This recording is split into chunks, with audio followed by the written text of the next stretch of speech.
அணுவை துளைத்து ஏழ்கடலை புகட்டி குறுகத் தரித்த குரல்.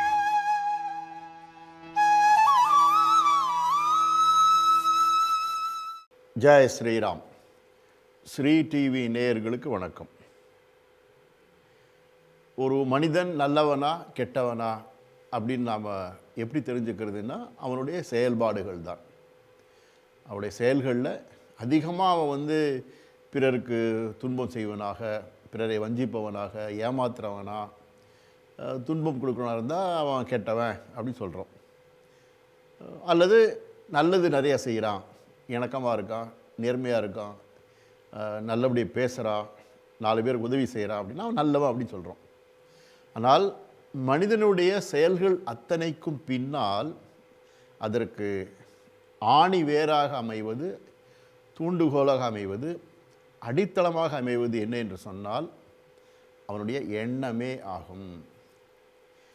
எண்ணம் என்பது மனத்தில் உருவாகி அந்த உருவான எண்ணம் மீண்டும் மீண்டும் மீண்டும் நினைக்க உருவேற்றப்பட்டு சக்தி பெற்று அது உடல் ரீதியாக செயல் வடிவமாக வெளிப்படுகிறது.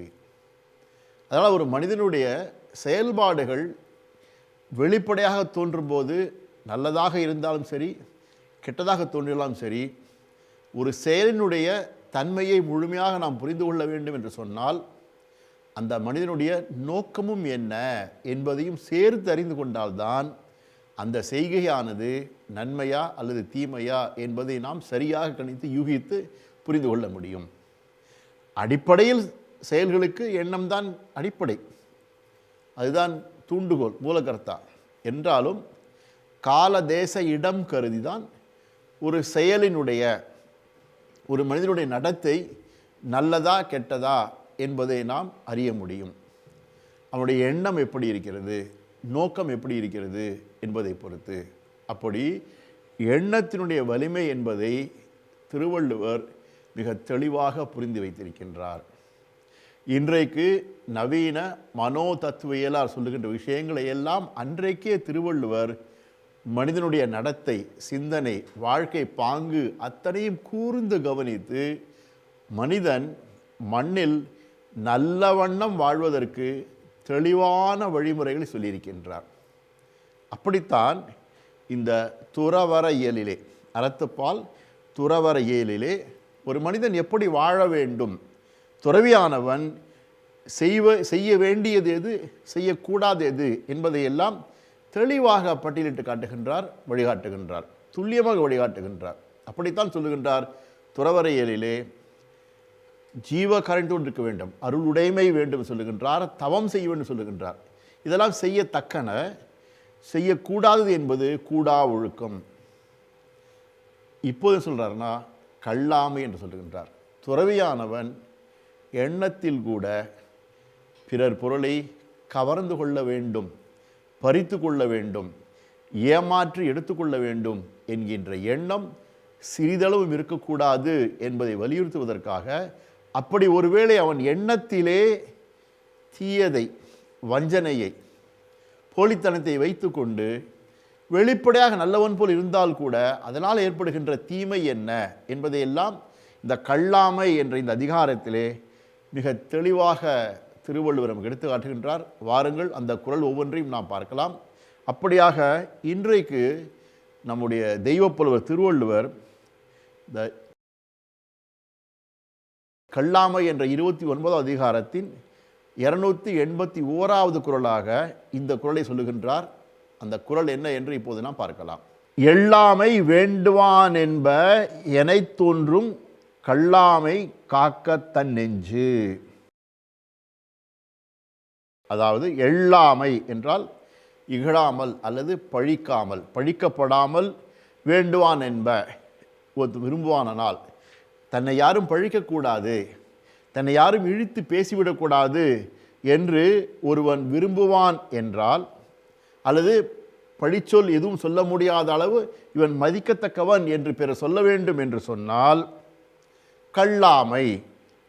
கல்லாமை என்பது எந்த ஒரு பொருளையும் ஏமாற்றி பிறரிடமிருந்து எடுத்துக்கொள்வது, அவர்கள் அறியாத போது அதை எடுத்துக்கொள்வது என்று சொல்லலாம்.